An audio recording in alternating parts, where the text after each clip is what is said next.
আমাদের পঞ্চম বিবাহবার্ষিকীর দিন আমার স্বামী জানান তার ব্যক্তিগত সহকারী 7 মাসের অন্তঃসত্ত্বা। আমাদের পঞ্চম বিবাহবার্ষিকীর দিন আমার স্বামী আমাকে এমন একটি কথা বলেছিল যা মুহূর্তের মধ্যেই আমার 5 বছরের সংসার ভেঙে দিয়েছিল। তারপর সে আরো একটি বাক্য বলেছিল যা আমার জীবনের সব সম্পর্কের ইতি টেনে দিয়েছিল। তুমি তো আমাকে কোনো সন্তান দিতে পারোনি, এতে আমার কি দোষ? সেদিন রাতে আমি কোনো কান্নাকাটি করিনি। নিঃশব্দে নিজের কাপড় চোপড় গুছিয়ে একটি সুটকেসে ভরে নিয়েছিলাম। আর পরদিন সকালে যখন সে ডাইনিং টেবিলের ওপর আমার স্বাক্ষর করা বিবাহ বিচ্ছেদের কাগজগুলো দেখতে পেল, তখন সে যেন নিজের পৃথিবীটাই হারিয়ে ফেলল। সেদিন সন্ধ্যায় ঢাকার আকাশে হালকা বাতাস বইছিল। সারাদিনের গরমের পর আবহাওয়াটা বেশ স্বস্তিদায়ক হয়ে উঠেছিল। মিস্টার ইয়াসিন আমাদের বিবাহ বার্ষিকী উপলক্ষে শহরের একটি অভিজাত রেস্টুরেন্টে রাতের খাবারের আয়োজন করেছিলেন। এটাই ছিল সেই রেস্টুরেন্ট যেখানে বিয়ের আগে আমরা প্রায়ই আসতাম। জানালার পাশের টেবিলটি আমাদের দুজনেরই খুব প্রিয় ছিল। তিনি আগে ভাগেই সেই টেবিলটি বুক করেছিলেন। আমি কালো রঙের একটি শাড়ি পরেছিলাম, হাতে ছিল সেই হীরার আংটি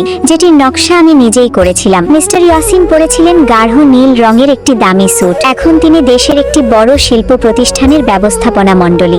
কাজের ব্যস্ততা তাকে অনেক বদলে দিয়েছিল। তিনি বাড়িতে থাকলেও যেন সব সময় অফিসের চিন্তায় ডুবে থাকতেন। তবুও ওয়েটার যখন আমাদের সামনে খাবার পরিবেশন করলো, তিনি আমার দিকে তাকিয়ে আগের মতোই একটি মৃদু হাসি দিলেন। সেই হাসি দেখে কয়েক মুহূর্তের জন্য আমার মনে হয়েছিল হয়তো আমাদের সম্পর্কে এখনো সব শেষ হয়নি। আমরা খুব সাধারণ কিছু বিষয় নিয়ে কথা বলছিলাম। আমি আমার নতুন গয়নার নকশা নিয়ে বলছিলাম যা রূপকথা জুয়েলার্সে জমা দিয়েছি। তিনি অফিসের নতুন প্রকল্প নিয়ে কথা বলছিলেন। আমার বান্ধবী মেহেরিনের যে নতুন সিনেমাটি দেখতে বলছিল সেটি নিয়েও কিছুক্ষণ আলোচনা হলো। সবকিছুই স্বাভাবিক মনে হচ্ছিল। হঠাৎ তিনি চুপ হয়ে গেলেন। টেবিলের ওপর রাখা পানির গ্লাসের দিকে অনেকক্ষণ তাকিয়ে থেকে ধীর কণ্ঠে বললেন, আয়রা, তোমার সঙ্গে আমার খুব জরুরি একটা কথা আছে। আমি ধীরে কাঁটা চামচ নামিয়ে তার দিকে তাকালাম। তার কণ্ঠের ভার আমাকে অকারণ ভয় পাইয়ে দিল। কি কথা? আমি শান্ত গলায় জিজ্ঞেস করলাম। তিনি গভীর একটি নিঃশ্বাস ফেললেন। তারপর বললেন, তানহা আমার ব্যক্তিগত সহকারী, সে অন্তঃসত্ত্বা। এক মুহূর্তের জন্য যেন আমি কিছুই বুঝতে পারলাম না। তানহা আমার স্বামীর ব্যক্তিগত সহকারী, অন্তঃসত্ত্বা। শব্দগুলো আলাদা আলাদা হয়ে আমার কানে আসছিল,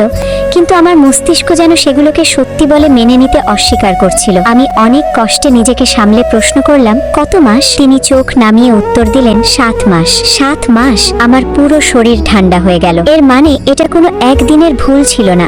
গত 7 মাস ধরে তিনি প্রতিদিন আমার চোখের দিকে তাকিয়ে মিথ্যা বলেছেন। যখন আমি তার জন্য অপেক্ষা করেছি, তার পছন্দের খাবার রান্না করেছি, নিজেকে বুঝিয়েছি অফিসের কাজের চাপেই তিনি এত বদলে গেছেন, ঠিক সেই সময় তিনি অন্য একটি নারীর সঙ্গে আরেকটি জীবন গড়ে তুলছিলেন। আমার হাত কাঁপতে শুরু করলো। আমি পানির গ্লাস তুলতেই সেটি হাত ফসকে মেঝেতে পড়ে ভেঙে চুরমার হয়ে গেল। এক মুহূর্তের জন্য পুরো রেস্টুরেন্ট নিস্তব্ধ হয়ে গেল। একজন কর্মচারী দ্রুত এসে ভাঙা কাঁচ পরিষ্কার করতে লাগলেন, কিন্তু কেউ জানতো না ভেঙে যাওয়া কাঁচের চেয়েও বড় ভাঙন এই মুহূর্তে আমার জীবনে নেমে এসেছে। মিস্টার ইয়াসিন আমার দিকে তাকিয়ে রইলেন। হয়তো তিনি ভেবেছিলেন আমি চিৎকার করব, কাঁদব, জিনিসপত্র ভাঙচুর করব, কিন্তু আমার ভেতরে তখন আর রাগও ছিল না। সব অনুভূতি যেন একসঙ্গে পাথর হয়ে গেছিল। তিনি তাড়াতাড়ি বললেন, আয়রা, আমাকে ভুল বোঝো না। সেদিন আমার মাথা ঠিক ছিল না। একবারই এমন হয়েছিল।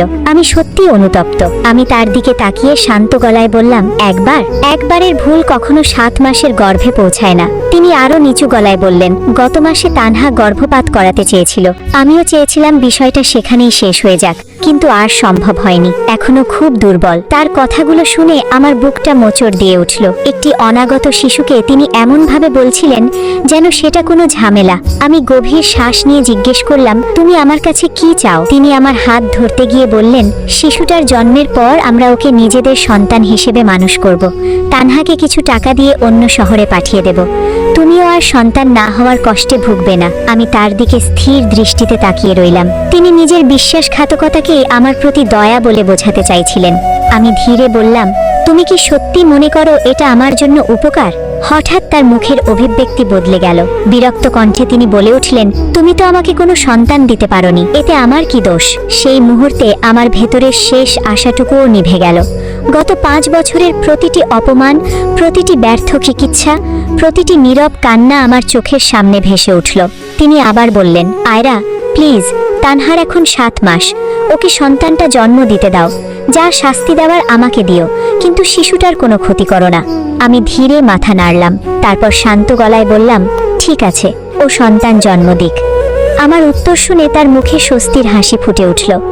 সে বুঝতেই পারল না ঠিক সেই মুহূর্তেই সে তাকে চিরদিনের জন্য হারিয়ে ফেলেছে। বাসায় ফিরে তিনি স্বাভাবিক আচরণ করার চেষ্টা করলেন, আর আমি নিঃশব্দে নিজের জীবনের নতুন অধ্যায় শুরু করার প্রস্তুতি নিতে লাগলাম। বাড়িতে ফিরে আসার পুরো পথটুকুতে আমার মুখ দিয়ে একটি শব্দও বের হয়নি। গাড়ির জানালার বাইরে ঢাকার ব্যস্ত রাত ছুটে চলছিল নিজের নিয়মে।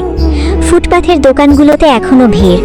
রাস্তার পাশে চায়ের দোকানে বসে মানুষ গল্প করছে, কোথাও হাসির শব্দ ভেসে আসছে।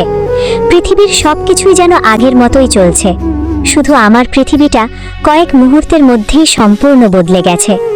মিস্টার ইয়াসিন দু একবার আমার দিকে তাকিয়েছিলেন, হয়তো আমার নীরবতা তাকে অস্বস্তিতে ফেলছিল। তিনি কয়েকবার কথা বলতে চেয়েও থেমে গেলেন। হয়তো তিনি ভেবেছিলেন আমি বাড়িতে গিয়ে চিৎকার করব, কাঁদব, জিনিসপত্র ভাঙচুর করব। কিন্তু আমার ভেতরে তখন আর রাগও ছিল না, সব অনুভূতি যেন একসঙ্গে পাথর হয়ে গেছিল। ঘাড়ের গেট খুলে গাড়ি ভেতরে ঢুকতেই দারোয়ান সালাম দিল। প্রতিদিনের মতোই আমি মৃদু হাসি দিয়ে উত্তর দিলাম। মানুষটা জানেই না এই বাড়ির ভেতরে আজ এমন একটি সত্য প্রবেশ করেছে যা কয়েকদিনের মধ্যেই এই সংসারের সব কিছু ওলটপালট করে দেবে। আমি ধীরে ধীরে সিঁড়ি বেয়ে উপরে উঠলাম। ঘরে ঢুকেই শাড়ির আঁচল খুলে ড্রেসিং টেবিলের সামনে দাঁড়ালাম। আয়নায় নিজের মুখটা দেখে নিজেকেই চিনতে পারলাম না। কয়েক মুহূর্তের মধ্যেই যেন আমি অনেক বছর বুড়িয়ে গেছি। হাতে থাকা হীরার আংটির দিকে তাকিয়ে রইলাম। 5 বছর আগে বিবাহবার্ষিকী উপহার হিসেবে ইয়াসিন আমাকে এই আংটিটা দিয়েছিল। সে বলেছিল এই আংটির মতোই আমাদের সম্পর্ক কখনো ভাঙবে না। আমি ধীরে আংটিটা খুলে ড্রেসিং টেবিলের উপর রেখে দিলাম। ঠিক তখনই ইয়াসিন ঘরে ঢুকলো। সে স্বাভাবিক থাকার ভান করে বলল, তুমি কিছু খাবে? আমি নিচে বলে দিচ্ছি। আমি কোনো উত্তর দিলাম না। সে আবার বলল, আয়রা প্লিজ এমন চুপ করে থেকো না। আমি শান্ত গলায় বললাম, আমার একটু একা থাকতে ইচ্ছে করছে। সে কয়েক সেকেন্ড দাঁড়িয়ে থেকে ঘর থেকে বেরিয়ে গেল। দরজা বন্ধ হওয়ার শব্দ শুনে আমি ধীরে বিছানার ধারে বসে পড়লাম। তারপর প্রথমবারের মতো আমার চোখ দিয়ে জল গড়িয়ে পড়ল। আমি জোরে কাঁদিনি, কেউ যেন শুনতে না পায় সেই চেষ্টা করেই নিঃশব্দে কেঁদে গেলাম। আমার কান্না শুধু আজকের বিশ্বাসঘাতকতার জন্য ছিল না, এই কান্না ছিল গত 5 বছরের প্রতিটি অপমানের জন্য। আমাদের বিয়ের 2য় বছর থেকেই আত্মীয় স্বজনের একই প্রশ্ন শুরু হলো, কোনো সুখবর কবে দেবে? প্রথম দিকে আমরা দুজনেই হেসে এড়িয়ে যেতাম। তারপর শুরু হলো ডাক্তার দেখানো, এক হাসপাতাল থেকে আরেক হাসপাতাল, একজন বিশেষজ্ঞ থেকে আরেকজন বিশেষজ্ঞ, রক্ত পরীক্ষা, হরমোন পরীক্ষা, আল্ট্রাসাউন্ড, অসংখ্য রিপোর্ট, অসংখ্য ওষুধ, অসংখ্য আশা। প্রতিবারই মনে হতো এবার হয়তো সব ঠিক হয়ে যাবে, কিন্তু প্রতিবারই আমরা খালি হাতে ফিরেছি। সবচেয়ে কষ্টের বিষয় ছিল ডাক্তার কখনো আমাকে দোষ দেননি, বরং তারা বলেছিলেন সমস্যা দুজনেরই কিছু চিকিৎসাগত কারণে হচ্ছে, সময় লাগবে, কিন্তু আশা ছাড়ার কিছু নেই। ইয়াসিনও তখন আমার হাত ধরে বলতো, আমরা একসাথে আছি এটাই যথেষ্ট, সন্তান থাকলে ভালো, না থাকলেও আমি শুধু তোমাকেই চাই। আজ বুঝলাম সেই কথাগুলোও মিথ্যে ছিল। পরদিন খুব ভোরে আমার ঘুম ভাঙল।